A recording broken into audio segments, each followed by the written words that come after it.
Bienvenidos de nuevo mis muy amados hermanos en Cristo, un abrazo grande para todos ustedes, esperando que se encuentren muy bien y bendecidos por el Señor en este nuevo día, sábado 2 de marzo, día 18 en nuestro itinerario cuaresmal. Vamos al libro del profeta Miqueas, capítulo 7, versículos 14 al 15 y 18 al 20. Pastorea a tu pueblo, Señor, con tu cayado, al rebaño de tu heredad, que anda solo en la espesura en medio del bosque, que se apaciente como antes en Basán y Galaad, como cuando saliste de Egipto. Les haré ver prodigios.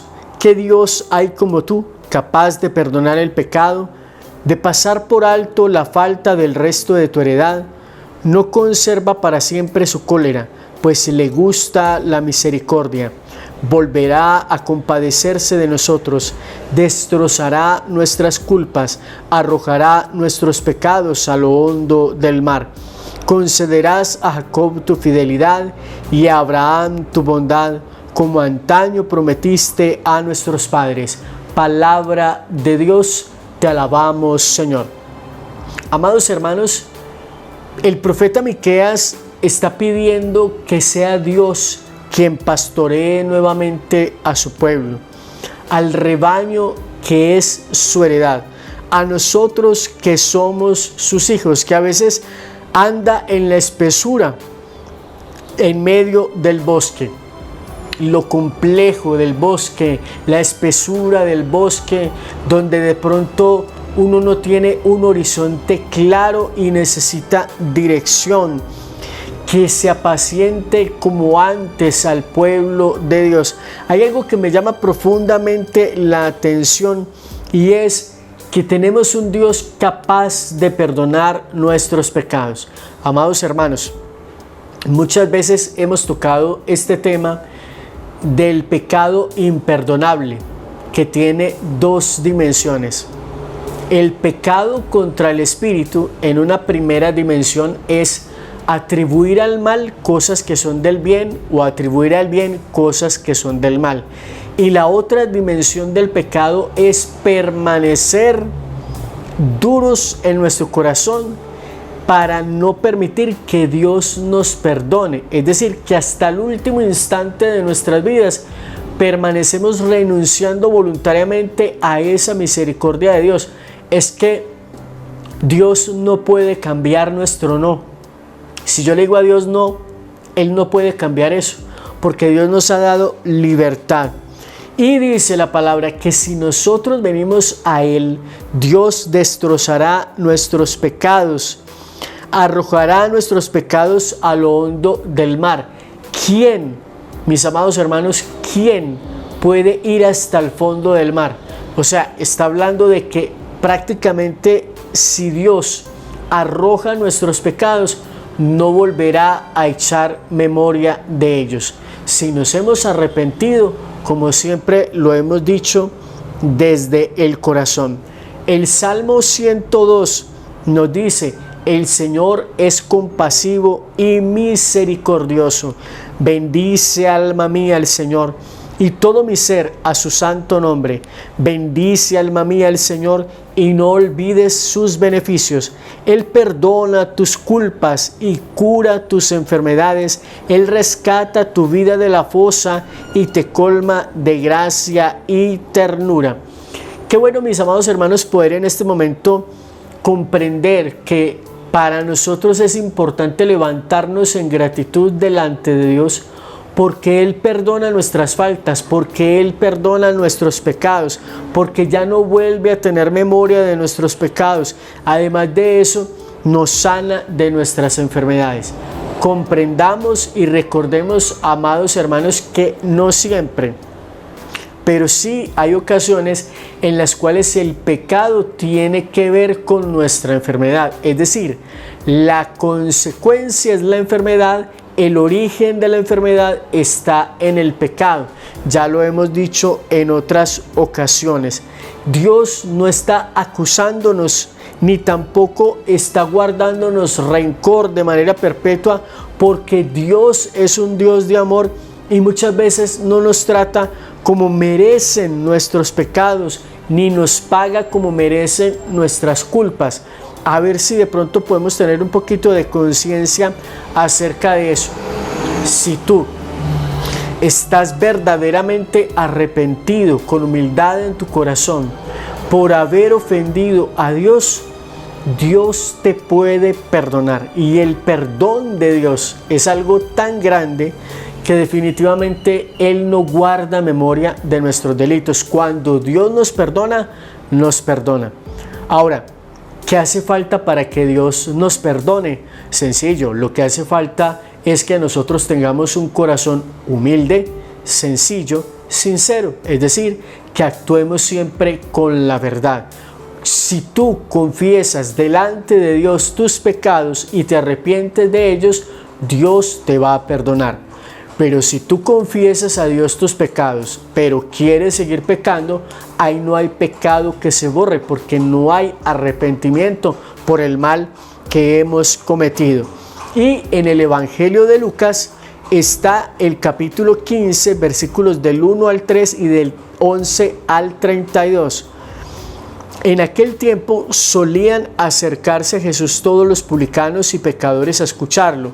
Los escribas y fariseos murmuraban diciendo: Este acoge a los pecadores y come con ellos. Jesús les dijo: un hombre tenía 2 hijos. El menor le dijo a su padre: dame la parte que me toca de mi herencia. El padre les repartió sus bienes y no muchos días después, el hijo menor, juntando todo lo suyo, se marchó a un país lejano y allí derrochó su fortuna viviendo perdidamente. Cuando lo había gastado todo, vino una gran hambre terrible en aquella tierra y empezó él a pasar necesidad. Entonces fue y se contrató con uno de los ciudadanos de aquel país, que lo mandó a cuidar a sus campos, a apacentar cerdos. Deseaba saciarse de las algarrobas que comían los cerdos, pero nadie se las daba. Recapacitando entonces se dijo: ¿cuántos jornaleros de mi padre tienen pan en abundancia, mientras yo aquí muero de hambre? Me levantaré, me pondré en camino, iré donde mi padre y le diré: Padre, he pecado contra el cielo y contra ti, ya no merezco llamarme hijo tuyo, trátame como a uno de tus jornaleros. Se levantó, vino donde estaba su padre, y cuando todavía estaba lejos, el padre lo vio, se le conmovieron las entrañas, y echando a correr se lo echó al cuello y le cubrió de besos. Su hijo le dijo: Padre, he pecado contra el cielo y contra ti, no merezco llamarme hijo tuyo. El padre dijo a sus siervos: saquen enseguida la mejor túnica y vístansela, pónganle un anillo en las manos, sandalias en los pies, traigan el ternero cebado y sacrifíquenlo, comamos y celebremos un banquete, porque este hijo mío estaba muerto y ha revivido, estaba perdido y lo hemos encontrado.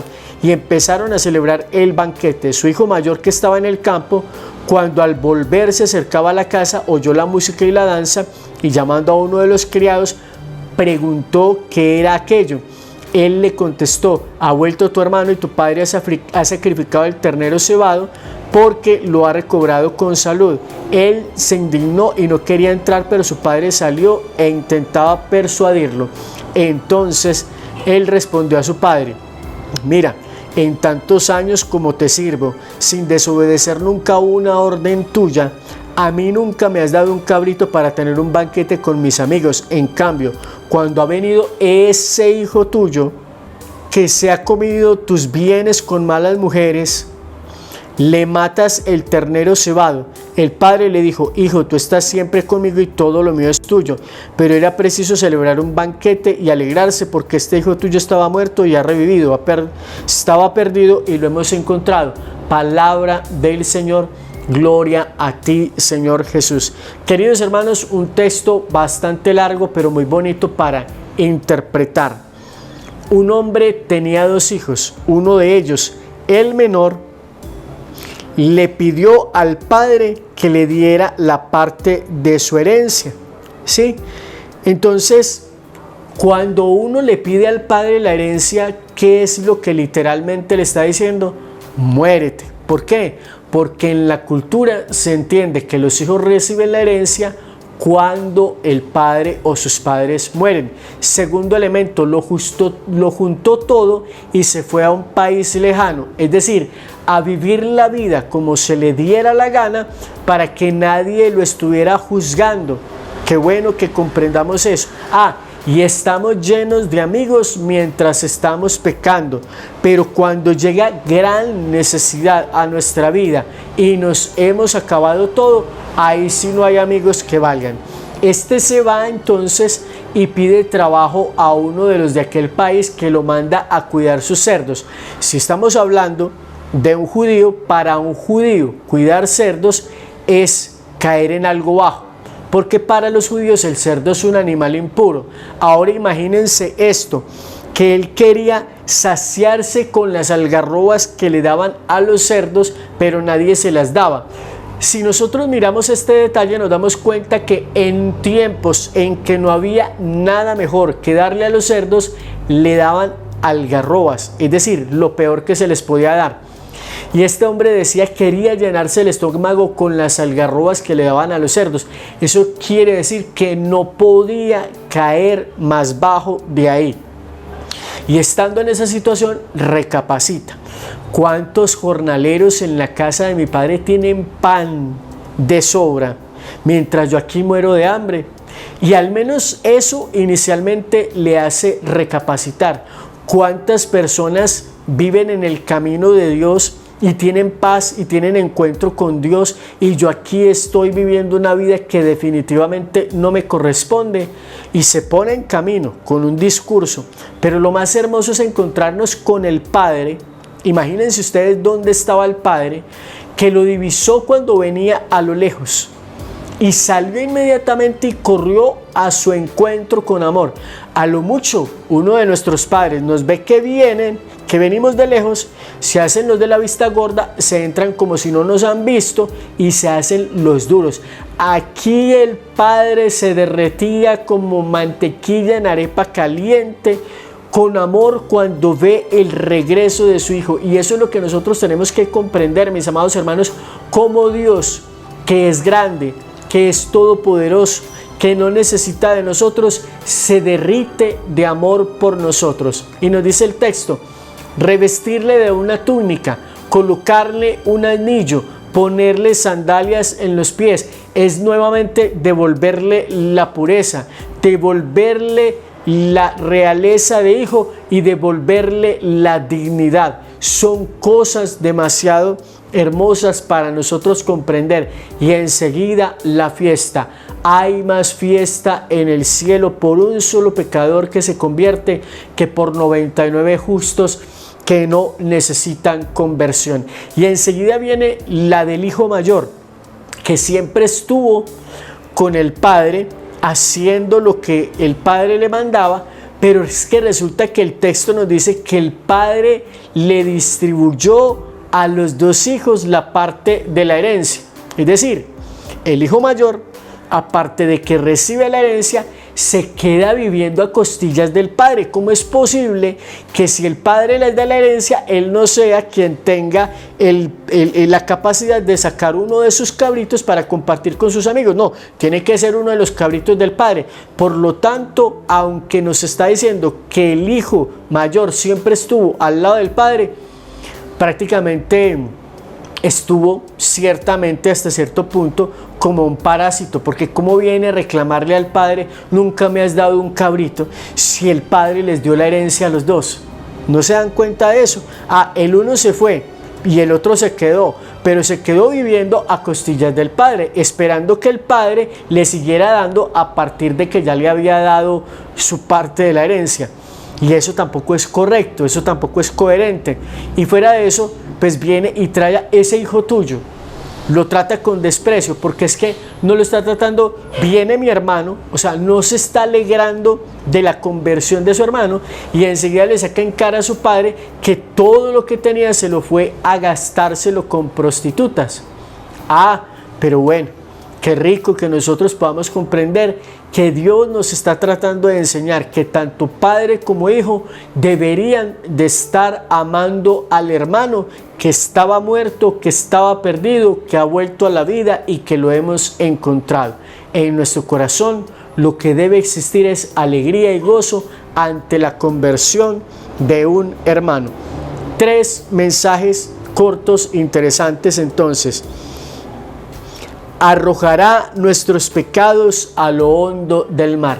Dios no llevará más cuenta de nuestros pecados si nos hemos arrepentido de ellos con todo el corazón y si los hemos confesado con humildad, haciendo verdadero propósito de no volverlos a cometer. Segundo, el Salmo nos recuerda que Dios es compasivo y siempre es misericordioso, que nos lleva cuenta de nuestros delitos. Y por último, el tercer mensaje desde el Evangelio de Lucas, en el relato que todos nosotros conocemos como el Hijo Pródigo, que en realidad debería de llamarse el Padre Amoroso, que es quien prodiga amor. Entonces, qué bueno entender que tenemos un Padre que nos escucha, que nos ama, que está pendiente de nosotros y que está siempre dispuesto a perdonarnos si venimos a Él con sencillez, con humildad y con la verdad. Amado hermano, espero que este mensaje sea de bendición para tu corazón. Te invito para que le des me gusta si este video te gusta, para que el algoritmo de YouTube lo recomiende a otras personas, para que lo compartas en tus redes sociales, en tus grupos de WhatsApp, e invites a muchísimos hermanos se suscriban a este canal, siempre activando la campana de notificaciones para que puedan recibir alertas cada vez que subamos nuevo contenido a internet. A ustedes por su atención, muchas gracias, Dios les bendiga y recuerden siempre, alabado sea Jesucristo. Bendiciones.